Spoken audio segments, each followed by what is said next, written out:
시청자 여러분 안녕하십니까. 우리가 늘 강조는 하고 관심을 표명을 하면서도 막상 눈길을 별로 못 돌리는 분야가 있죠. 바로 농업 분야입니다. 그런데 그런 상황 속에서도 농업은 스스로 진화를 하고 있습니다. 옛날에 알던 그런 농업, 농촌이 아닙니다.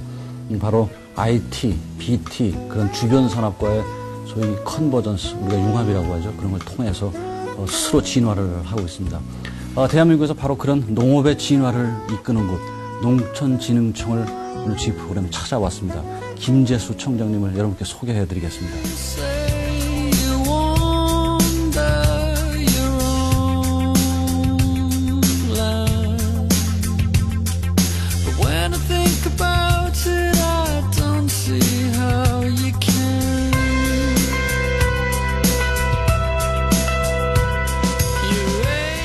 안녕하세요. 안녕하십니까. 네. 자, 오늘 올해 한 해도 뭐 벌써 그럭저럭 정신없이 갔어요. 예, 정말 바쁘게 지냈습니다. 그러셨죠. 올 초에 농촌진흥청 오셔가지고 그렇게 1년을 꼬박 여기서 지금 재직하셨죠? 예, 11개월이 됐습니다. 11개월. 자, 그동안에 오셔서 우리 농진청을 과거의 농진청에서 어떤 방향으로 이렇게 조직을 끌어오셨는지 한번 소회를 좀 그래도 한번 정리를 하면서 우리가 좀 얘기를 시작할까요? 예. 우선 제가 1월 23일자로 농촌진흥청장으로 부임해 와서 그동안에 있었던 여러 가지 업무도 정리하고 예. 그다음에 국민들이 기대에 미흡하지 않은 그런 원인이 뭔가 분석도 하고 새로운 방향을 많이 정립을 했습니다. 대표적으로 한 것이 우리 내부적으로 우리 연구자들이 열심히 하지만은 우리만 열심히 하는 것이지 현장과 좀 동떨어져 있지 않나 연구가. 네. 또 우리끼리 연구를 하는 것이 아닌가, 좀 열린 연구를 해야 되겠다. 연구를 위한 연구 같은 예. 뭐 그런 거예요. 학술 발표용 연구만 해서는 안 될 거 아닌가. 그래서 실용적인 연구, 또 우리 농업 분야뿐만 아니라 비농업 분야, 즉 어학이라든지 약학이라든지 기계공학이라든지 네. 이 비농업 분야와 열린 연구를 해야 되겠다는 그런 주장을 했습니다. 그래서 현장 연구, 실용 연구, 열린 연구, 그리고 이제는 기후 변화 등 미래의 여러 가지 변화에 대한 미래 연구, 이 네 가지를 중점적으로 해야 되겠다는 네. 방향을 제가 정리를 하고 그런 쪽으로 이렇게 많이 이 연구의 역량도 그쪽으로 모으고 네. 또 직원들의 노력도 그쪽으로 많이 하도록 했습니다. 또 우리가 우리 열심히 하지만 우리 국민들이 많이 모르고 있는 것도 있으니까 연구한 결과를 열심히 또 홍보도 하자. 아유, 그래야죠. 그런 노력도 많이 했습니다. 그러셨군요. 우리 시청자들이 사실 농업진흥청 하면 아직 그래도 예. 대충 이름에서 짐작하는 것 정도 외에는 구체적으로 모를 수 있어요. 농촌진흥청이 박 대통령 시절부터 생겼었죠? 본격적으로는 이제 1962년도에 그렇군요. 됐습니다. 그래서 그 이전에 뭐 역사적으로 보면 한 200년 전인 1799년에 정조대왕 조선시대 때네. 예, 조선시대 때입니다. 그렇군요. 여기 뒤쪽에 보이는 이 호수, 지금 서호라고 합니다. 예. 이것이 인공호수입니다. 이 인공호수는 그 당시에 200년 전에 조선시대 정조대왕 때부터 설립을 한 겁니다. 그렇군요. 충만제라는 이름으로. 그래서 아무튼 그 농촌진흥청이 기본적으로 그래도 어떤 일을 하는 곳인지를 좀 청장님께 설명을 좀 해주시죠. 예, 간단하게 농촌진흥청은 농업 분야에 대한 연구하고 개발하는 거. 기업으로 말하면 R&D 센터 같은 그렇죠. R&D를 하고 네. 그다음에 이것을 현장에 농업 현장에서 실용적으로 쓰일 수 있도록 지도하고 보급하고 그다음에 농업인들을 상대로 교육하는 연구 개발과 지도 그리고 교육이 크게 세 가지의 중요한 업무라고 할 수 있습니다. 그런데 많은 분들이 식량 생산을 연구하는 기구로만 생각하고 있는데 과거에 우리가 그것이 핵심적인 역할이었습니다. 그래서 성공을 했죠. 전 연구 역량을 식량 생산에 매진해서 거의 이 통일벽 개발 1970년대 초에 통일벽 개발을 해서 우리가 반만 년 우리가 넘지 못했던 보리고개 를 극복했습니다. 요즘 뭐 젊은이들은 보리고개가 뭐냐 하면 모르죠. 잘 모릅니다. 모르죠. 그것을 했고 그것이 또 그런 주곡 작업이 됐기 때문에 우리나라가 산업이 발전하고 경제가 성장하는 토대가 됐다. 네. 그것은 지난 7월달에 교육과학기술부에서 우리 반세기 대한민국의 성장을 가져온 탑10 기술 가운데서 1번이 올라가야 되는 것이 바로 통일벽 개발입니다. 아이고 그러셨구나. 그래서 그 자체도 중요하지만은 그것이 파급 효과가 크고 또 우리나라가 정말 이제는 먹는 거 걱정을 하지 않고 다른 산업이 발전하고 선박이나 반도체나 하는데 기초가 되었다는 측면에서 통일벽 개발이 그야말로 탑10 기술의 넘버원이다. 네. 중요한 의미가 있습니다. 저도 사실은 뭐 농진청 하면은 그냥 농사에 관련된 뭐 벼, 통일교 우리가 제일 먼저 흔히 그렇습니다. 떠오르죠. 네. 그런 쪽으로 국한을 시켰는데 이렇게 이제 인터뷰하려고 하면은 저도 사실은 준비를 좀 해야 돼서 이렇게 보니까 예. 뭐 안 하는 너무 게 복잡하고 예. 복잡하고 하는 일이 너무 많더라고요. 그래서 야 이게 제가 정말 잘못 알고 있었구나 이렇게 생각을 했는데 어쨌든 우리가 농진청 하면 떠오르는 게 지금 청년의 말씀처럼 통일교가 아무래도 제일 먼저 떠오르고 네. 근데 이게 이제 요즘 시대의 화두죠. 요즘 녹색 성장과 관련해 가지고 뭐 과일, 채소, 축산, 화해 예. 뭐 이런 농업 전반의 영역으로 확장이 됐고 그런 그 녹색 성장과 관련해서 성과가 좀 어땠어요? 대부분의 사람들이 이제 지금 말씀하신 대로 농촌진흥청은 식량을 생산하든지 안 그러면 가축 생산하기 위한 사료를 생산하는 그렇죠. 그런 연구하는 기관으로만 생각하고 있는 것이 전통적인 인식이었습니다. 근데 그거는 말할 것도 없고 지금 요즘은 토양이라든지 이 농자재라든지 그다음에 구체적 품목으로 들어가면 축산, 화훼, 채소, 과일 일단 뭐 여러 분야에서 많은 그 연구의 영역과 범위가 늘어났고 요새는 이제 기능성 식품 각종 여러 가지 사람 우리 생활에 필요한 여러 가지들을 많이 이 연구를 하고 있고 또 실용화가 많이 되어 있습니다. 아침에 자고 일어나면 화장실 가서 처음에 양치를 하면 그 치약부터 화장품, 비누 뭐 이런 것까지 생활의 요소에 저희 진흥청에서 개발한 여러 가지 제품이라든지 기능성 상품이라 이런 것들이 많이 있습니다. 최근에는 우리가 뭐 인공 고막을 개발해냈다고 한 2주 전에 그 얘기 조금 이따가 좀 자세히 좀 듣기로 하죠. 예. 저희 연구의 영역이라 하는 것이 생산에서부터 시작해가지고 소비, 유통, 저장, 수송, 가공 등 생활 전반에 걸쳐서 있고 이것이 꼭 농업인에만 한정되지 않습니다. 네. 국민 생활 전반에 걸쳐서 많은 그렇죠. 연구 개발을 하고 있다는 말씀을 드립니다. 사실은 조금 저 농진청 계신 분들이 듣기 껄끄러운 얘기인지 모르지만 한때 농진청에 대한 존폐 논란도 사실이 있었어요. 그게 아마 제가 보기에는 너무 현장과 아까 말씀하신 현장과 조금 떨어진 소위 그 실용화의 어떤 미흡에 대한 지적이 아닌가 뭐 그런 생각을 제가 좀 해봤는데 이제 그런 부분에 대한 개선을 아마 청년님께서 많이 해오신 걸로 제가 알고 있고요. 또 그 녹색 성장과 관련해 가지고 오셔가지고 연구 방법 조금 전에 말씀드린 현장과 이렇게 떨어져 있던 그런 어떤 그런 이론적 그런 거를 이렇게 실용화를 시키시면서 녹색 관련 연구 방법에 대한 어떤 독특함 같은 거를 새로 이렇게 운영하셨다는 얘기를 제가 들었어요. 그런 걸 좀 소개를 좀 한번 해주시죠. 예, 앞서 말씀드린 대로 진흥청이 이 너무 식량작물 생산 위주의 연구만 했는 것이 아니냐. 예. 좀 시대 변화에 맞게 연구를 해야 된다. 그런 지적도 있었고 또 현장에 실용적인 연구가 별로 없다는 비판도 있었고 그렇죠. 그렇기 때문에 새 정부 출범하면서 다소 이제 좀 논란도 있었습니다만 기능을 이렇게 좀 고치는 게 좋지 않겠느냐. 뭐 심지어는 어떤 민간 출연기관으로 하는 것이 좋지 않겠느냐. 그런 검토가 했습니다만 그러나 진흥청은 기본적으로 국민의 농촌을 지키는 농촌진흥청입니다. 그래서 많은 농업인들뿐만 아니라 온 국민 모두가 이것이 우리 생활 전반에 걸쳐 진흥청 역할이 필요하다는 그런 판단으로 진흥청이 존재를 하되 그러나 더욱 많은 분야에서 선진을 하고 개선해서 더욱더 수요에 맞게 하라는 그런 지적으로 알고 많이 고쳤습니다. 일하는 방식도 고쳤고 조직도 고쳤고 또 현장 지원단을 만들어서 현장에 애로가 있으면 바로 현장에 내려가서 우리 최고 연구자들이 직접 바로 내려가서 현장의 문제를 진단하고 또 그 자리에서 처방할 수 있는 것은 바로 처방하고 좀 어려운 것은 여기 와서 실정 시험이라든지 시험 연구를 더해서 처방을 내려주는 그런 그게 아까 말씀하신 열린 연구, 현장 연구의 그 일환입니다. 네. 그렇게 했고 우리의 조직이라든지 뭐 이런 것들도 많이 바꿨습니다만은 우리 국가 아젠다가 바로 녹색 성장이다. 네. 그래서 농업 분야의 녹색 성장을 기본적으로 연구하고 실천하는 기관은 여기입니다. 저희들이 금년에 참 중점적으로 한 것이 또 녹색 기술 가운데서 에너지 소비를 줄이는 기술 연구를 하자. 가능하면은 원천 기술을 외국에서 수입해 와서 많이 돈을 준다든지 로얄티를 부담하고 하는 그런 기술보다는 우리 생활 주변에 있는 여러 가지 기술을 개발해야 된다. 우리 전통적으로 내려오는 기술, 조상의 지혜 이런 것들이 담긴 것을 개발해야 돼서 지난 5월 초에 생활 공감 녹색 기술 대전을 했습니다. 많은 우산 여러 가지 작품들이 또 선정이 됐고 또 저희들 상도 주고 했고 우리의 연구 방향도 이런 분야에서 정말 새로운 연구 과제가 많이 있구나 하는 것들도 지금 일깨워주는 그런 행사였습니다. 야, 농진청이 에너지 절감 문제의 영역에까지 손대리라고 저는 미처 예상을 못했어요. 예, 그 농촌에서 농업인들이 영농을 하는 데서 가장 애로가 바로 비용 절감하는 그렇죠. 부분입니다. 그렇죠. 이제 세계적으로 개방화되고 국제화되기 때문에 싼 농산물이 많이 들어오는데 우리만 비싸게 이렇게 팔 수 있는 그런 시대가 지나갔습니다.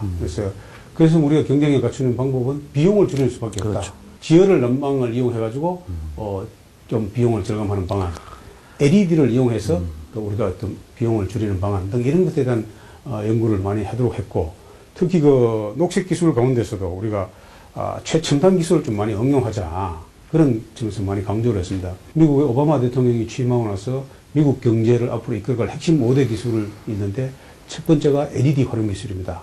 다섯 번째가 슈퍼 소일 시스템 SSS라고 하는데, 그것이 내용으로는 축산 분뇨 처리 기술입니다. 축산 분뇨가 생태 환경을 오염시키는 그런 골치 아픈 그런 산업이 아니라. 야, 미국 대통령이 그 멋있게 이렇게 5개 그 5대를 발표한 것 중에 축산 그게 들어있습니다. 그래서 그만큼 축산 분뇨도 잘 처리하면 액비로도 쓰고 그래요. 가스로도 만들고 전기도 생산합니다. 네. 우리나라에서도 샘플로 이렇게 만들어 놓은 데 있습니다. 전기 효율만 좀 떨어집니다. 그래서 세계 최강국인 미국도 축산 분야, 농업 분야의 몇 가지 기술을 앞으로 고용과 성장을 창출할 기술이라고 하고 있습니다. 근데 우리도 이 농업 분야에 그런 생각을 가지고 해야 된다 해서 기초 기술을 연구하는 데 많은 투자를 했습니다. 그러니까 그런 것들이 이루어지는 하여튼 전 과정의 대전제가 결국은 아까 제가 모두에 말씀드린 것처럼 이제 농업이 농업 자체로만 존재하는 것이 아니고 주변 IT, BT, 나노 기술 그런 것들이 다 합쳐져 가지고 소위 컨버전스, 그죠? 융합돼서 그러니까 이제 농업도 결국 산업화로 들어가면서 각 산업과의 연계 속에서 존재하고 거기서 나온 부산물들이 모든 생활 요소에 들어가는 그런 구조. 참 그 대단한 어떻게 보면 보이지 않는 혁명이죠. 농업에서도 보이지 않는 혁명이고, 신소재 쪽에서도 뭐 그 아주 재밌는 얘기들이 있더라고요. 신소재 쪽에서도요. 농업이 어떤 사람이 먹는 식량이나 가축 사료만 보는 농업은 그것은 어떤 면에서 구버전이라 할까요? 전통 농업이 1세대 농업이죠. 네. 과거 세대고, 지금은 1차 산물뿐만 아니라 2차 가공품, 3차의 NT, BT, IT가 융복합해가지고 새로운 산물을 만들어냅니다. 그러게요. 즉 우리가 얼마 전에 했지만은 인공 고막, 실크 단백질, 누에고치가 과거에는 실크 옷만 만드는 그런 입는 양잠 산업이었죠. 그게 화학섬유 나오면서 조금 이렇게 가라앉았었는데 다시 요즘 또. 그렇습니다. 그것이 이제 그 실크 미단 옷보다는 더 뭐 인조, 나이론이라든지 기타 여러 가지 다른 많은 옷감 소재가 나오니까 그것이 이 쇠퇴했었는데, 다시 그것이 부활했습니다. 사양 산업이 아니고 이제는 유망 산업이 됐죠. 누에고치를 가지고 뭐 실크 비단옷뿐만 아니라 화장품, 비누, 치약, BF7이라 해서 우리 기억력 좋아지는 그런 단백질을 가지고 또 약품도 만들어냈고. 거기에 그 최근에 제가 귀가 번쩍 뜨는 게 그 인공고막, 그거죠? 양자암 기술에서 나온 거죠, 그게. 그게 실크 만든 건가요? 예. 누에고치에서 피브로인이라는 그런 성분, 단백질 성분을 추출해내가지고 인공고막을 만들어낸 겁니다. 한림대 의과대학하고 공동으로 연구해서 인공고막을 만들어내는데, 굉장히 이 다른 전통적인 방법에 비해서 굉장히 비용도 싸고 시간도 절약하고 효율이 높다 하는 것이 이 과학적으로 판명이 되었습니다. 그래서 저희들이 향후 2년 정도 한 임상 실험, 지금 동물 실험에서는 문제가 없는 걸로 나타났기 때문에 임상 실험을 한 2년 정도 해서 그것을 보급시키겠습니다. 세계적으로 그 인공고막의 이 시장은 한 2,500억 정도 시장이에요. 예. 저희들은 근데 인공고막으로 가는 것, 거기서 그치는 것이 아니라 이것이 이제 인공뼈로 가는 전 단계입니다. 아주 재밌는 얘기예요. 예, 인공뼈도 뭐 여러 가지 소재가 많이 있습니다만은, 누에고치에서 만들어낸 그 단백질에서 만든 뼈가 가장 인체 친화적이라는 이야기입니다. 그렇군요. 그래서 인공뼈는 세계 시장이 5조 정도 돼요. 엄청나겠죠. 그거는 뭐. 우리 앞으로, 실크 단백질에서 인공뼈로 가는 것이 어떤 기술이 그 상용화 된다면은, 농업 분야는 그야말로 획기적인 대전환을 맞이하는 겁니다. 또 지금 현재 서구 선진국에 많은 식품 기업이, 화학이라든지 농화학 기업 이런 것들도 대부분 농작물에 대한 집중적인 지금 연구를 하고 있습니다. 농작물이 그야말로 고부가가치의 신소재를 가지고 있는데, 다만 인간이 지식이 일어나는데 정보로 다 몰라서 그렇습니다. 우리 연구 역량도 그쪽으로 모아야 됩니다. 미생물도 마찬가지입니다. 지금 미생물이 나쁜 것도 있지만 유용한 미생물도 너무나 많습니다. 당연하죠. 그것을 활용해서 우리가 병해충을 방지하는 그런 기술도 개발해내야 되고 토양도 마찬가지입니다. 토양의 지력이 떨어진 것을 또 미생물을 활용해서 토양의 어떤 힘을 땅 힘을 높이는 뭐 그런 것도 해야 되고 지금 농림청은 그런 거 연구하는 인력이 얼마나 돼요? 저희 청이 이제 약 2,000명인데 이 가운데서 연구직 인력이 1,200명입니다. 엄청나군요. 1,200명이고 그 1,200명 가운데서 800여 명이 박사입니다. 그래서 대한민국에서 박사급 인력을 국가기관에서 가장 많이 보유한 데가 여기입니다. 삼성전자가 몇 명인가? 삼성전자가 더 많으신가? 잘 모르겠다. 모르겠습니다. 우리 국가기관으로서 가장 많은 박사급 인력이 있어서 그러시군요. 그렇게 2,000명의 인력이 각 분야별로 생산 분야 지금 말씀하신 그런 여러 분야들. 여러 분야에 종사하고 있고 또 나름대로 각각 분야에서 전문성이 다 있는데 다만 이것이 모래알처럼 쫙 흩어져 있다 보니까 잘 이렇게 모아서 작품을 만들어내고 다른 분야에 있는 사람들하고 같이 융합해서 예. 새로운 그 첨단 상품을 만들어내는 그런 분야가 조금 위협했어요. 각자는 아주 훌륭한 기술을 가지고 있는데 융복합을 해서 그야말로 새로운 작품을 만들어내는데 조금 위협했다. 그 지금 부분을 제가 좀 총장님 말씀하신 걸 듣고 제가 농진청 홍보를 제가 하나 대신 좀 해드릴게요. 고맙습니다. 오늘 제가 이렇게 보니까 국가연구개발 100대 과제요? 100대 과제 예, 예. 농진청이 서울대 다음으로 2위. 국방과학연구소나 과기원도 제쳤더라고요. 예. 그래서 작년에 100대 과제 중에서 7개인가 그랬다고 그러죠. 우리 많은 국민들이 잘 모르고 계신 분야가 그 분야인데요. 100대 과제는 정말 우리나라 대한민국의 그해 최고의 발명. 최고의 과제를 100가지는 얼마나 어렵겠습니까? 많은 수많은 과학자들이 연구한 가운데서. 근데 지난해 저희 청이 7개를 했고요. 네.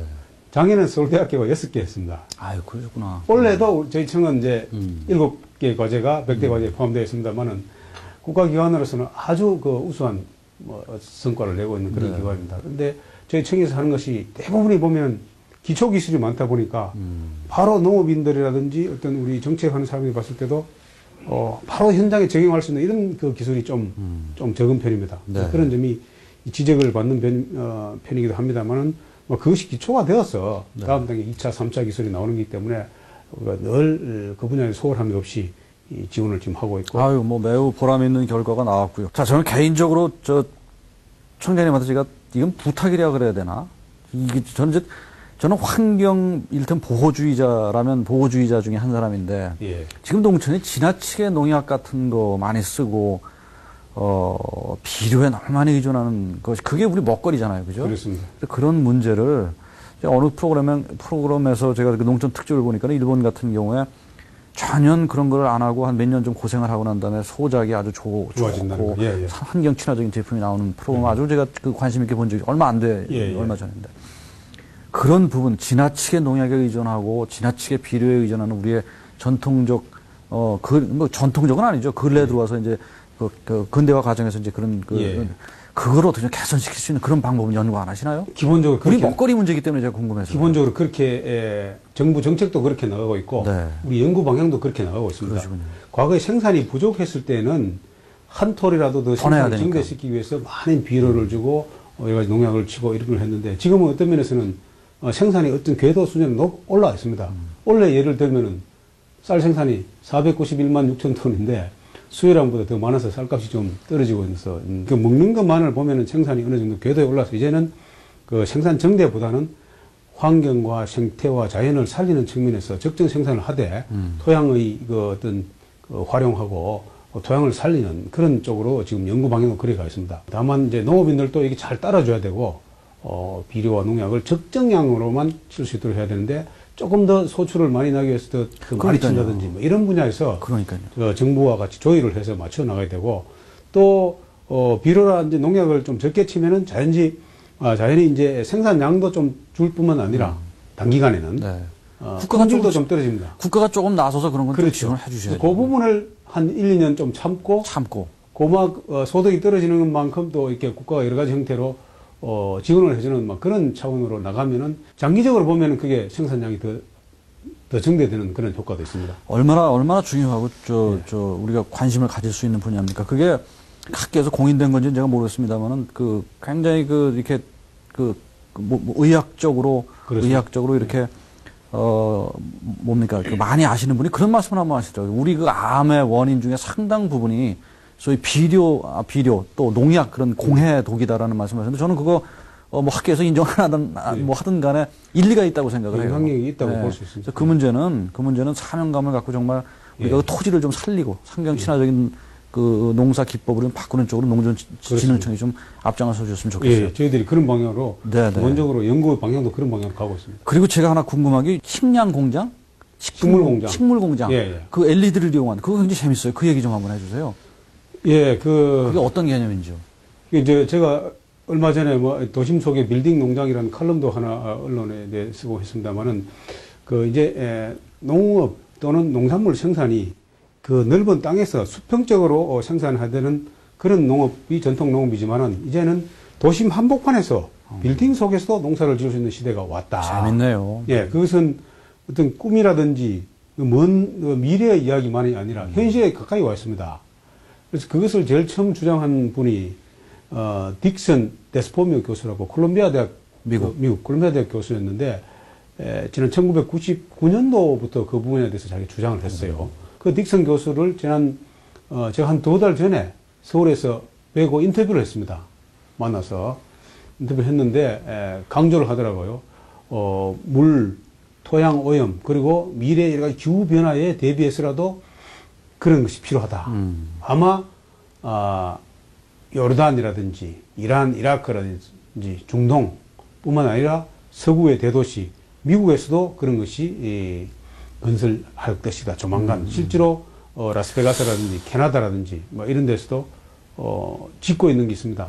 그래서 30층 정도의 빌딩에서 농작물을 생산하면은 약 5만 명 정도를 먹여 살릴 수 있다. 이야. 그런 정도의 그 기초 자료를 가지고 있고 제가 워싱턴 DC에 있는 미 한국 대사관에서 농무원 생활을 지난 4년을 했습니다. 그래서 많이 이제 여러 도시를 다녀봤는데 대도시에 이렇게 가면은 주차 빌딩이 있지 않습니까? 그렇죠. 자동차만 파킹해 놓은 빌딩. 삭막한. 예, 그게 뭐 별도 시설도 없고 자동차만 이렇게 해놓은 빌딩을 만들어 놨어. 이거 말고 다른 용도로 있을 것이 없겠는가 했는데 아주 그것을 대체하는 거는 식물 공장이 아주 적격이에요. 청년님 보시기엔 그게 현실적으로 가능한 아주 가능합니다. 그러면 너무 좋죠. 그게 예. 가능만 하다면 너무 도심 좋네요. 한복판에서 예를 들어서 수십 층짜리 빌딩을 지어놓고 그게 1층에는 채소, 뭐 쌈채소, 2층에는 토마토, 3층에는 뭐 감자, 뭐 이렇게 다양한 형태의 과수의 채소 등을 재배할 수도 있고 그다음에 가공할 수도 있고 그것을 식당으로 또 위층에는 뭐 사무실로 다 복합 공간이 될 수 있고 공간적인 개념과 시간적인 개념 즉 수송 산지에서 멀리 떨어져서 수송하는 그런 시간도 줄이고 도시민들의 관광이라든지 오락이라든지 이런 욕구도 흡수하는 겁니다. 그 안에서. 그리고 24시간 365일 거기서 재배해낼 수 있거든요. 공장형 그 농장이 되는 겁니다. 그래서 그런 것들은 경제적으로 저는 얼마든지 지금 타당성이 있다고 보여지고. 그러니까 그 조사는 그러면 그 빛은 LED를 이용해서 한다는 LED도 얘기인가요? 있고 자연광도 있고 뭐 여러 그 안에 들어가는 것이 작물만 농작물이지 최첨단 기술이 들어간 겁니다. 그렇군요. 기계장치 들어가죠.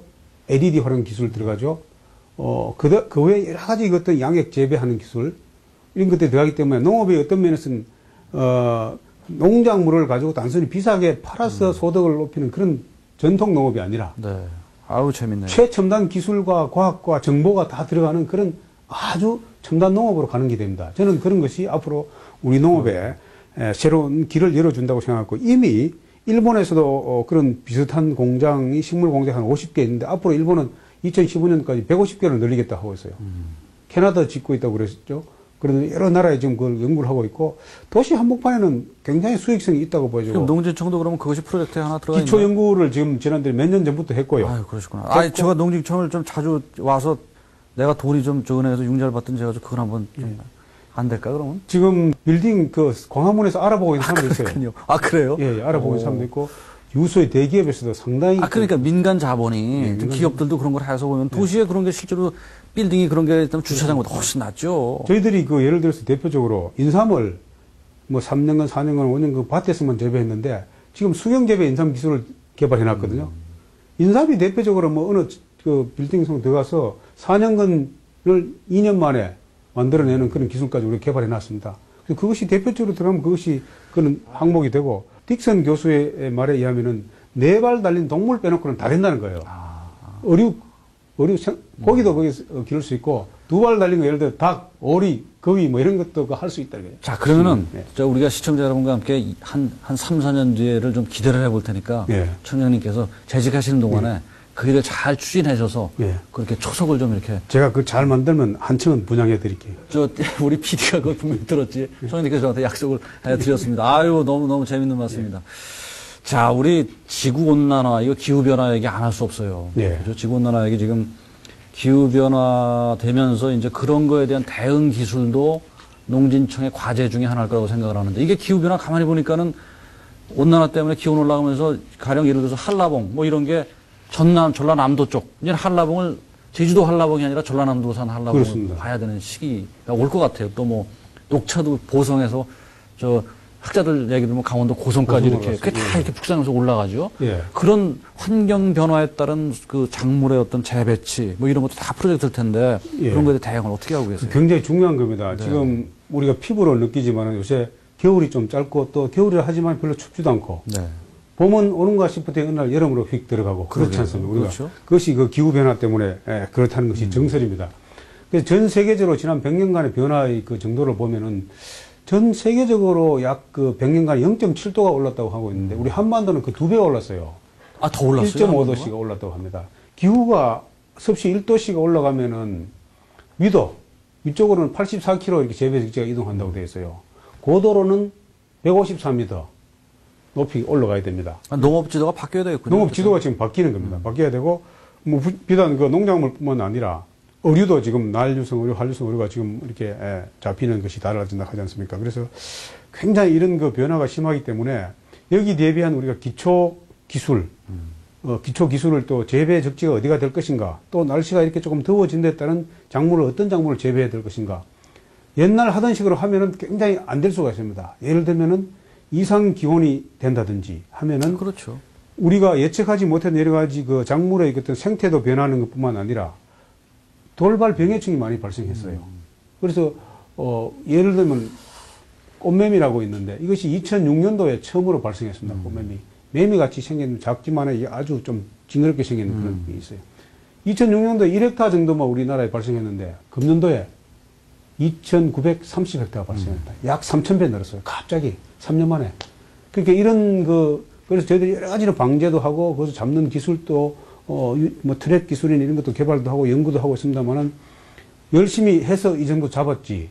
만일에 예측하지 못하게 전국적으로 퍼져나간다든지 해충도 그러니까 과거에는 볼 수 그렇습니다. 없었던 해충들이 새로운 형태로 나타나는 거죠? 그렇습니다. 갈색여치도 있고요. 여러 가지 우리가 해충도 많이 생기고 또 종전에 우리가 익충이라고 생각하는 것이 늘 익충이 되는 것도 아니고 그런 여러 가지 변화가 지금 많습니다. 그래서 자연 생태계의 변화가 기후 변화 때문에 굉장히 우리 가까이 와 있어서 유사시에 대비할 수 있는 그런 기술까지 만들어놔야 됩니다. 기후 변화는 뭐 돈은 안 되는 연구입니다만은 그러나 우리 민족의 미래를 생각하면 안 할 수가 없습니다. 자, 그런 뭐 미래에 대한 비전 지금까지 쭉 들어본 것도 뭐 말할 수 없이 중요한 문제인데 우리 현실을 지금 또 안 돌아볼 수 없어요. 여러 그런 프로젝트가 진행이 됨에도 불구하고 사실 우리 농촌 지금 현재의 농촌을 들여다보면은 이거 어르신들이 지키고 계시면서 사실은 뭐 농가부채 문제도 아직도 해결되지 않은 게 많고 뭐 소득 격차도 있죠. 젊은이들 다 떠나가죠. 이런 현실적인 농가 문제 이것도 진단을 한번 조금 잠깐 좀 짚고 넘어가 보죠. 이런 문제도 이거 어떻게 보세요? 예, 이제 우리 농업의 현실을 농업이라는 산업과 농촌이라는 지역과 농민이라는 그 사람의 연령 뭐 복지를 다 같이 해서 현실을 제대로 진단하기가 대단히 쉽지 않습니다. 네. 다 코끼리 뒷다리 만질식으로 피상적인 거 또는 한두 가지 농촌 현장에 가보고 한두 가지 그 눈으로 보이는 것만 가지고 잘못 진단한 수가 대단히 많습니다. 심지어 농업 전문가들도 농업과 농촌과 농민의 문제에 대한 접근 방법이 대단히 이 지엽적인 거로 본말이 전도된 진단을 하는 것을 너무나 많이 봤습니다. 근데 저는 생각하기로 우리 농업에 항상 부정적인 것만 있는 것은 아니다. 지금 추세를 보면은 고령화되었지만은 상당한 사람이 농촌을 지금 귀농하고 있습니다. 도시에 설문조사를 해보니까 63%가 귀농하겠다고 하고 있고, 이제는 어느 직장이든 한 직장에서 오래 있을 수 없어요. 다 세컨 잡을 찾는데, 세컨 잡으로서 많은 사람들이 귀농, 귀촌을 하려고 합니다. 저한테도 문의가 많이 와요. 그런 현재의 추세가 있고, 그 작년 귀농 인구가 이제 한 2,200여 가구도 되고 하니까 상당히 그 긍정적인 신호를 보내고 있습니다. 또 최근에 귀농은 새로운 아이디어를 가지고 귀농하는 사람이 많습니다. 그런 분들이 이렇게 굉장히 조사해 보면은 성공해가지고 있고 소득도 굉장히 높아요. 저희들이 이 자료에 의하면 억대 이상 소득을 올리는 사람이 2007년도보다 2008년도가 1년에 8,000명 정도 늘었는 것을 자료를 봤습니다. 그래서 굉장히 좋은 그 의미를 우리 농촌에 부여한다고 생각하고 있고요. 지금 주변에 있는 기술센터, 도시기술센터가 보면은 그 귀농 교육을 받아온 사람이 줄을 서가 있습니다.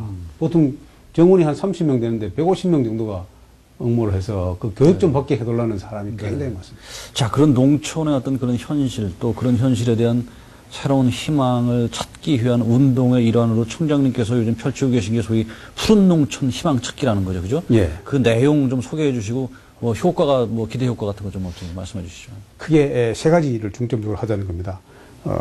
깨끗한 농촌을 좀 만들자.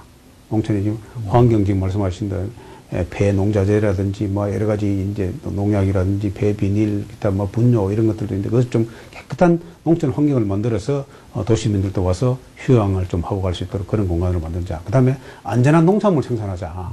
이제는 농작물 생산해서 안전하지 않으면은 도시민들이 굉장히 수준도 높아져서 안전하지 않으면 판매 어렵다. 그래서 안전한 농산물. 절대적으로 중요한 문제죠. 예. 그럼 세 번째는 농업인 의식 선진화입니다. 네. 그래서 우리도 이제 잘 살 수 있다. 소위 말하는 21세기형 녹색 새마을 운동이라고 제가 이름을 붙였습니다. 과거에 우리가 30년 전에 새마을 운동을 했는데 지금 빗자루 들고 뭐 마을 앞길 청소하자 이런 것은 안 맞고 농촌에서도 우리가 이 시대 정신에 알맞는 새로운 정신 운동이 필요하다 해서 농업인 의식 선진화 운동을 했습니다.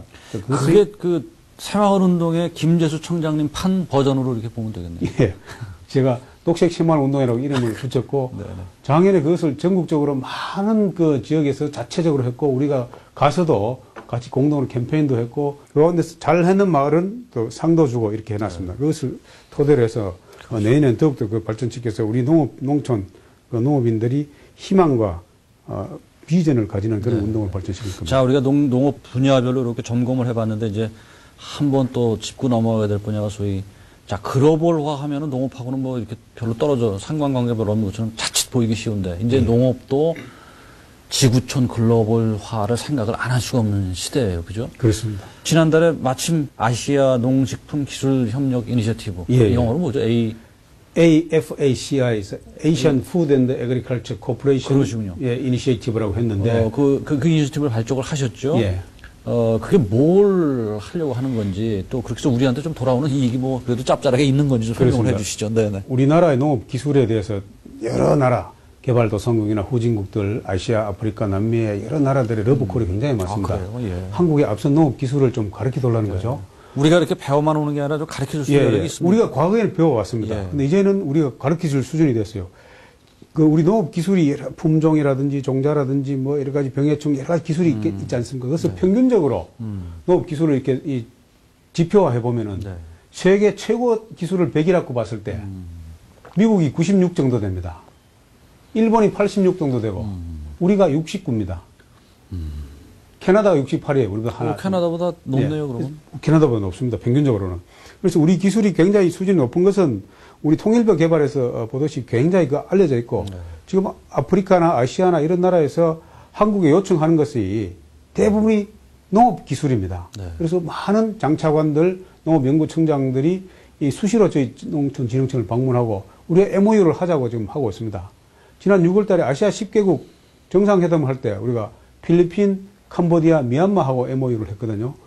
우리 양국 대통령 임석하에 저하고 그쪽에 그 장관하고 이 공동 양해각서에 서명도 하고 있습니다만 필리핀 같은 경우 예를 들면은 필리핀이 과거에 우리가 필리핀의 현재 국제미작연구소도 거기 있습니다.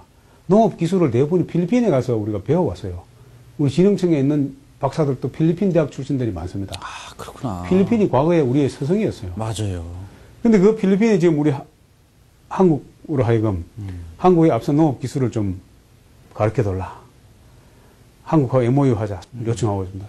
필리핀 보면 좋은 교훈이 돼요. 필리핀이 작년에 세계에서 최고 많은 쌀 수입국입니다. 190만 톤을 수입한 나라예요. 필리핀이. 2모작, 3모작까지 하는 나라가 어떻게 저렇게 됐나 우리가 타산지석으로 삼아야 됩니다. 네. 농업 연구를 제대로 하지 않는다든지 기타 여러 가지 농업 정책을 제대로 하지 않으면 저렇게 될 수도 있다. 그래서 저희들이 이렇게 개별 국가별로 양자 간에 이렇게 지원해주고 또 우리 기관 간에 이렇게 해주기보다는 아시아 여러 나라의 기술을 우리가 한꺼번에 공유를 해주겠다. 또 필요한 여러 나라가 모여라. 그러니까 12개국의 차관 농업연구청장이 지난번에 모였습니다. 11월 3일 날. 그래서 우리 총리님을 모시고 아시아 농업기술협력 이니시에이티브 행사를 했는데 굉장히 그 좋은 성과를 거뒀고 전 세계 6개 지역에 코피아 센터, 해외 농업기술센터를 지금 만들어 놨습니다. 장기적으로 그럼 무슨 이익이 있는 거죠? 장기적으로는 그 나라의 식량 생산 능력이 증대되면 우리나라의 농자재에 대한 수요 증대로 이어질 겁니다. 그렇겠죠? 우리나라 농기계, 우리나라 비료, 우리나라 농약 등에 대한 수요 증대로 이어질 수 있고 자연히 우리가 가서 기술을 가르쳐야 되고 자재를 팔 수도 있습니다.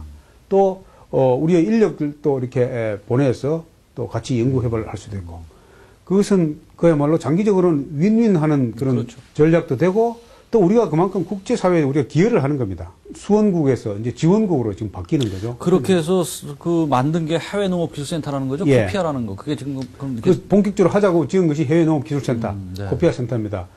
브라질, 파라과이, 우즈벡, 베트남, 캄보디아, 아프리카, 케냐도 이렇게 해놨습니다. 그런데 내년에 그것을 10개국으로 더 확대해 나가고 거기에다 우리는 또 젊은 해외 인턴들을 지금 다 보내놨어요. 한 센터에 6명이나 7명. 우리가 젊은 대학생, 대학원생들을 뽑아서 좋네요. 그게 보내놨습니다. 보내서 글로벌 시대에 전 세계를 상대로 영향을 펼쳐보라. 그래서 이번에 예를 들어서 케냐에 보내는 인턴들은 우리 전문 연구진들하고 같이 이렇게 연구하고 인턴하면서 탈곡기를 만들었어요. 탈곡기. 벼 탈곡기를 만들었는데 케냐에서는 그동안에 벼를 어떻게 좀 수동식으로 탈곡을 했던가 봐요. 근데 우리 얘들이 이렇게 개발을 해가지고 탈곡기를 개발해가지고 그래서 돌리고 시연하니까 얼마나 신기하겠습니까? 케냐에 많은 그 연구청 간부들이 거기 와서 그거 보고 아주 그냥 탐복을 하고 굉장히 그 공모하고 있습니다. 우리가 앞으로 해외 개발 또는 지원에 좋은 모델이 된다고 생각합니다. 네. 아니 그리고 젊은이들이 지금 뭐 농촌에 대해서 사실은 큰 관심 안 보이는데 예. 자꾸 그렇게 밖으로 내보내서 그렇습니다. 아웃바운드해서 글로벌 시각을 익히고 그렇게 해야 농촌도 글로벌화의 추세에 따라가는 거 아니겠어요? 예, 예. 그렇죠? 조금 전에 말씀하신 그 농촌의 그 인적 교류, 소위 그 이제 아웃바운드 우리가 바깥으로 우리 인력이 나가는 건데 반대로 좀 우리 인력이 더 농업 우리보다 더 선진국에 파견 나가서 우리한테 이렇게 좀 들어오는 기술 뭐 그런 거는 없나요? 예, 그런 것도 있습니다. 이제 대표적으로 그런 것들이 선진국하고 미국이라든지 뭐 이 네덜란드, 이런 브라질 뭐 이런 농업 선진국들하고는 그렇죠. 공동 연구를 지금 하고 그것도 있습니다. 필요하죠. 예, 공동 연구를 지금 하고 있고 우리 음식 특히 우리 한식의 세계화를 하는데 우리 청이 다양한 분석도 하고 기능적으로 그쪽도 또 관련이 있으시겠구나. 해외에서 홍보도 네, 좀 네, 하고 네, 있고요. 네, 네. 그리고 우리 음식이 이렇게 해서 다이어트에 좋다, 건강에 좋다, 뭐 기타 질병 예방에 좋다 이런 것들을 우리가 과학적으로 결과를 분석해 내면 한식의 우수성을 홍보하지 않아도 저절로 홍보가 될 거예요. 지난주 저희 프로그램에 이참 관광공사 사장 예. 만나서 이야기했어요. 그분이 한식 세계화를 그냥 예. 그 독일 분이 제주도보다 더 많이 알아요. 그래서 그냥 주장을 하시는데 그렇습니다. 딱 똑같은 말씀을 하시니까 아주 좋습니다. 우리나라산 비만율이 3.4%. 그 음식이 좋아서 그래요. 예. 그 원인이 기본적으로 우리 한식이 탁월하죠. 그래서 OECD 국가 중에서 일본하고 우리하고 거의 3.4%, 5% 수준으로 거의 최하입니다. 거기가 우리 음식 때문에 그렇다. 그런 것들을 이제 과학적으로 저희들이 규명을 해내고 세계적으로 발표를 하고 하면은 저절로 홍보되고 또 김치 때문에 우리가 SARS라든지 또 조류독감 예방하는 데 효과가 있다는 것도 우리가 널리 홍보가 됐지 않습니까? 저는 이를테면 어줍잖은 제가 민족주의자라서 그러는 게 아니라 정말 저는 우리 음식이 탁월하다고 봐요. 예. 저도 미국에서 저도 오래 좀 있어 봤는데 우리 음식처럼 그 이참 사장은 이런 표현을 쓰더라고요. 우리 음식이 그 소위 오행 기운을 다 담고 있다. 예, 예. 정확하게 맞는 말씀이에요. 우리 음식처럼 그렇게 오장육부와 오색, 오미의 그 연관이 다 있다고 그럼요. 있어요. 그래서 그럼요. 우리 음식에 대한 중요성, 우리 음식의 그 객관적으로 과학적으로 이 몸에 좋다는 것은 그럼요. 그 임증이 되는 것 같아요. 그럼요. 예. 그거는 뭐 서양과학에서 거의 제가 신문사에 있지만은 한 일주일에 2번은 평균 2-3번은 꼭 우리 음식의 우수성에 관한 논문 같은 게 발표되는 게 예. 늘 그렇게 나와요. 그거 아마 나는 우리 국민들이 우수한 것의 가장 밑바닥에는 음식의 우수성이 나는 있다고 그렇게 봅니다. 자, 천연이 그 책점 한번 좀 저한테 보여주시죠. 예, 자, 시청자 여러분, 이거는 뭐 사전에 정말 없었던 걸 갑자기 제가 그 말씀드리는 겁니다. 지금 우리 청장님이 한국 음식에 대해서 이렇게 우수성을 국제화, 한국 음식 국제화에 대해서 주미대사가 농무관 시절에 쓴 책입니다. 이게 한국 음식 세계에는 식탁으로라는 제목으로 이렇게 아주 책을 쓰셨어요. 저는 우리 관료들부터 우리 음식에 특히 농수산이나 무슨 이런 관광공사도 마찬가지고요. 그런 분들부터 우리 음식에 대한 우수성을 철저히 알고 계신 분들이 이게 한다고 생각을 해요. 그래서 굉장히 인상이 깊습니다. 아무튼 그건 또 뭐죠? 예, 그것도 쓰셨어요? 예, 이것은 제가 이제 농무원식을 마치고 한국에 와서 앞으로 우리 대한민국 식품 산업이 어떻게 발전해 나가야 된다. 식품 산업의 현재와 미래 이렇게 저서를 내셨는데 농촌진흥청장으로서 아주 굉장히 좋은 그런 퍼포먼스를 이게 낸 거라고 그렇게 생각합니다. 아주 반갑습니다.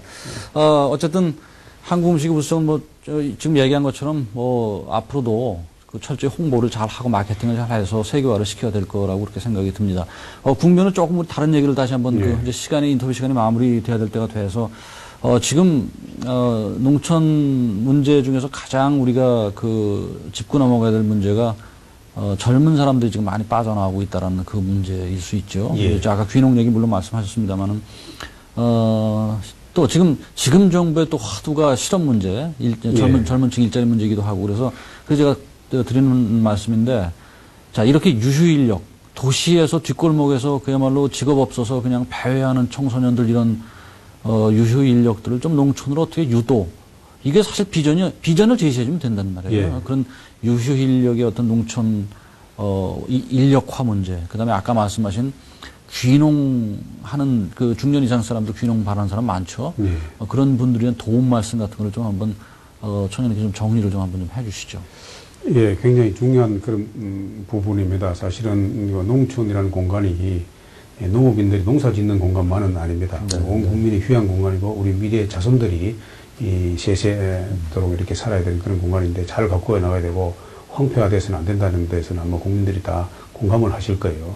근데 이제 지금 문제는 농촌에서 영농 활동에 종사할 젊은 인력이 없다는 그런 점이고 너무 고령화가 많이 됐다. 그렇게 되어 있는데 제가 보기에는 긍정적이고 희망적인 분야도 많이 있다. 온 국민의 지금 도시민을 상대로 조사해 보면 한 63% 정도가 귀농하겠다고 되어 있고 또 도시민들이 이제 휴양, 오락, 관광, 농촌을 가겠다는 그런 욕구가 굉장히 많이 있어요. 다 이렇게 복합적으로 엮어져서 농촌에 대한 새로운 지금 바람이 불어오고 있습니다. 그래서 산업적인 측면에서의 농사가 좀 힘들고 그렇습니다만은 그 외에 다른 측면에서 농촌의 가치는 많이 증대되고 있고 다만 실제로 농촌의 젊은이들이 안 오는 이유가 뭐냐 이렇게 많이 조사해 보면은 가장 핵심적으로 나타나는 것이 두 가지입니다. 하나는 자녀 교육. 그래요. 두 번째는 같이 어울려 놀 동료가 없다는 거예요. 그래서 저희들이 농촌에도 뉴타운을 만든다. 그래서 정부에서 지난해부터 농어촌 뉴타운을 만들어야 되겠다. 그래서 업 단위 정도에서 일단 계획적인 뉴타운을 만들고 좋은 얘기네요. 농사는 그러나 조금 떨어져서 상간에 가서 짓더라도 생활은 뉴타운에서 생활하고 거기가 교육이라든지 문화라든지 기타 옆에 주변과 어울릴 수 있는데 도시와 전혀 다름이 없다면은 굳이 도시 살 이유가 없습니다. 그래서 지금 현재 기숙형 고교도 지금 농촌에 지금 많이 만들고 있고 또 제가 보기에는 이제 지역 할당제에서 유수한 대학에 갈 수 있는 그 할당도 이렇게 지역단위로 해주고 하면은 젊은이들도 많이 온다고 보고 제가 지난해 전국에 수백 개의 마을을 돌고 또 많은 수많은 사람들을 만나고 이렇게 했는데 거기서 느낀 것이 농촌이 이 희망과 비전이 있구나. 또 스스로 많은 사람들이 지는데 정보화가 되어 있어서 저도 블로그가 가지고 있습니다만 여기에 와서 격려도 많이 해주고 있고 농촌이 앞으로 청장님을 중심으로 열심히 이렇게 활동하겠다고 각오를 보내는 사람도 있고 여러 가지 형태 많습니다. 그래서 우리가 외관상 도시민이 막연하게 느낀 농촌에는 연세 드신 분, 힘없고 이런 사람들만 있는 그런 어떤 절망적인 공간이 절대 아닙니다. 농촌은 굉장히 지금 우리가 보이지 않게 다이내믹하게 움직이고 있고 또 그것이 가시적으로 좀 성과가 나타날 것이다. 조만간에. 아주 관심 있게 제가 들었는데요. 아는 게 아니라 제가 그러지 않아도 얼마 전에 한 2, 3주 전에 제가 다니는 시골인데 거기 가보니까는 아주 도시적으로 세련된 청년 둘이 이렇게 내려와서 실습을 하고 있는데 그 친구들이 여기 농수산대학인가 학생들이 그치? 현장 예. 나와 있는데 아주 잘생기고 예. 컴퓨터로 다 모든 걸 하더라고요. 그렇죠. 예. 그래서 야, 이게 농촌도 정말 바뀌는구나 하는 생각이 예. 들었는데 결국은 청년님 말씀처럼 제 개인적으로 거기다 보탠다면은 아마 농촌이 보다도 아까 말한 컨버전스, 그죠? 그렇습니다. 다른 주변 산업과의 융합을 통해서 보다도 산업화되고 또 그것이 어떤 디지털화 되면서 젊은이들 그런 환경이 조성이 되면은 젊은이들이 예. 오지 말라 그래도 아마 저절로 갑니다. 이것이 뭐 농촌, 뭐 농사짓는 개념이라기보다도 뭐 가령 BT 개념이라든가 예. 이런 개념으로 관심을 갖기 시작을 할 거예요. 예. 그러니까 산업을 제대로 정착을 시키는 게 굉장히 중요한 과제인 것 같아요. 그러면 인력은 일자리도 생기게 되고 저절로 그렇죠. 그렇습니다. 예. 그런 걸 진흥 쪽에 좀 선도적으로 좀 해줬으면 예. 좋겠어요. 저희들이 지난해 이제 일선 기술센터에도 약 1,600명의 그 학생들 네, 네. 인턴으로 고용해가지고 다른 어느 분야보다도 우리 농업 분야의 기술센터에 고용된 인력들은 굉장히 좋은 성과를 냈어요. 다른 분야는 실험실에 들어가서 하는 것이 없습니다. 우리 농업 기술센터에 네, 있는 네. 직접적으로 실험실에서 분석도 하는 업무 종사합니다. 그러다 보니 자신이 전공하는 대학생들이 오고 또 가서 컴퓨터 같은 거 고쳐주기도 하고 네. 교육도 시켜주기도 하고 네. 그런 그 효과를 많이 내고 있어서 성공적으로 지금 잘 되었다고 보고 한 달에 한 번씩 또 우수한 인턴들을 제가 모아서 네. 표창도 주고 또 격려도 해주는 아유, 그런 친구들 저 그런 청년이 일이 모셔가지고 맥주집에 들어서 맥주 좀 사주고 예. 좀 그러세요. 좀 고용을 정식으로 해줬으면 좋겠는데 네. 현재 규정상 또 정식으로 할 수 있는 여지는 네. 좀 적고 해서 네. 안타깝습니다만 어쨌든 많은 형태로 다양한 경로를 통해 가지고 농촌 젊은이들이 좀 불어넣고 젊은이들이 가서 희망을 가지고 일하는 그런 공간으로 지금 만들어 나가고 아유, 할 얘기가 많은데 시간이 다 돼서 가지고 이제 정리해야 될 것 같아요. 그 내년도 이제 올해 다 저물었죠. 내년도 우리 농진청이 해야 될 일 좀 소개해 주세요. 예. 기본적으로 내년도에는 녹색 기술을 네. 어떤 정착을 녹색 기술 개발에 역점을 두고 나름대로 정착을 시켜 놓도록 하고 네, 네. 두 번째는 저희가 이 곤충 여러 가지 그 곤충 산업이라든지 이런 생명공학적인 기술을 많이 응용해서 그 새로운 신소재라든지 이 새로운 그 신성장 산업을 소재를 만드는데 역점을 두겠다. 우리가 우리가 인공 고막을 만들어냈습니다만은 얘는 그야말로 인공뼈의 조기 네. 가시화가 될 수 있도록 노력을 하고 그 외에 각종 첨단 기술과 정보가 농업 분야에 들어와서 새로운 소재 우리나라 발전에 크게 도움이 되는 부가가치 상품을 만드는 데 역점을 네. 두도록 그렇게 하겠습니다. 그리고 안정적으로 농업 분야에 종사할 수 있도록 우리가 비용 절감하는 기술 개발, 지열 난방을 한다든지 기타 여러 가지 LED를 활용한다든지 해서 연료비가 적게 드는 그런 농법을 개발하는데 역점을 두도록 그렇게 하겠습니다. 제가 아까 인터뷰 전에 대변인한테 좀 물어봤어요. 농진청으로 오시면 보통 몇 년 재직하시냐 그러니까 1년, 2년 하신다 그래서 제가 1년, 2년 하다가 그냥 가버리면 또 업무 단절되고 그러는 거 아니냐 그랬는데 내년에 그냥 또 저 농림부로 다시 친정으로 들어가 보시면은 그것도 뭐 바뀌는 거 아닌가? 고위직은 그것도 뭐 자기 이사대로 되는 건 아니지만 하여튼 저는 그게 이렇게 지속성 있게 예, 가도록 그렇게 해야 되겠죠. 정부의 기본 정책 방향이니까 네. 크게 변동이 없을 겁니다. 녹색 성장을 뒷받침하기 위한 농업 분야의 녹색 기술은 농촌진흥청이 주도권을 가지고 또 권위를 가지고 할 겁니다. 그 지속 가능한 그런 사업이 되도록 해야 되겠죠. 예. 마지막 질문으로 아무튼 자 청장님 농진청장으로서 그래도 정부에 대해서 바람도 있을 거예요. 그거 예. 소신 있게 좀 말씀해 주시고요. 그다음에 국민들한테 대한 당부 혹은 뭐 다짐 같은 거 뭐 예. 그럴까요? 그런 거 하나 좀 말씀해 주시죠. 마지막으로. 네. 농촌진흥청은 뭐 큰 그 사회적 이슈를 만들어내 가지고 국민들로 하여금 뭐 걱정거리 끼쳐되는 그런 그 일은 없을 겁니다. 네. 그러나 보이지 않는 곳에서 정말 이슈가 되지 않도록 생산도 철저하게 잘 하도록 하고 또 병해충 방제라든지 해서 국민들이 하여튼 먹거리 분야에서 걱정을 안 하도록 올해같이 남아서 걱정이 될 정도로 그런 기본적인 생산 기반 기술을 갖춰 놓도록 하고요. 두 번째는 우리 국민들이 앞으로 농업 분야에 이런 고부가치 상품이 있구나 하는 것을 느낄 수 있도록 올해와 같이 인공뼈라든지 인공고막이라든지 이런 최첨단 소재 고부가치 상품을 만드는데 저희들이 이 역점을 두고 열심히 연구를 하겠습니다. 이것은 IT와 BT, NT 뭐 이런 것들이 종합적으로 융복합돼서 농업 분야에 이런 새로운 신소재 고상품이 고부가치 상품이 나오는구나 하는 것을 좀 알려드리도록 이렇게 하겠습니다. 이것을 하기 위한 조직과 기능을 좀 선진화하고 연구체제도 좀 재정비하도록 그렇게 하겠습니다. 정부 내에서는 저희들이 중요한 농업 정책을 뒷받침하는 그런 기관으로서 역할을 충실히 하도록 하고 또 농업인 농업인만의 어떤 기관이 아니라 우리 농촌진흥청, 온 국민의 농촌진흥청이 되자고 제가 취임할 때부터 강조했습니다. 온 국민의 생활 모든 분야에서 영향을 미치기 때문에 국민의 어떤 기대에 부응하는 농촌진흥청으로서 역할을 할 수 있도록 최선을 다할 그런 계획입니다. 우리 국민들도 농촌진흥청이 농사만 연구하는 그런 기관이 아니라는 것을 좀 인식해 주시고 끊임없이 격려와 그리고 애정을 좀 보내주시기를 부탁을 드립니다.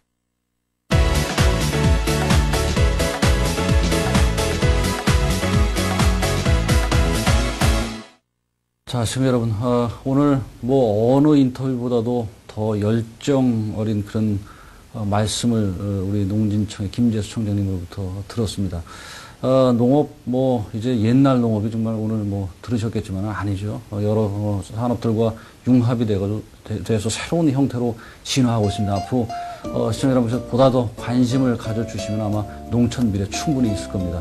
청님 오늘 너무 열정적으로 재밌게 잘 인터뷰 끝내서 고맙습니다. 언제 또 한번 다시 한번 모시는 기회를 갖도록 하죠. 고맙습니다. 네, 감사합니다. 네네.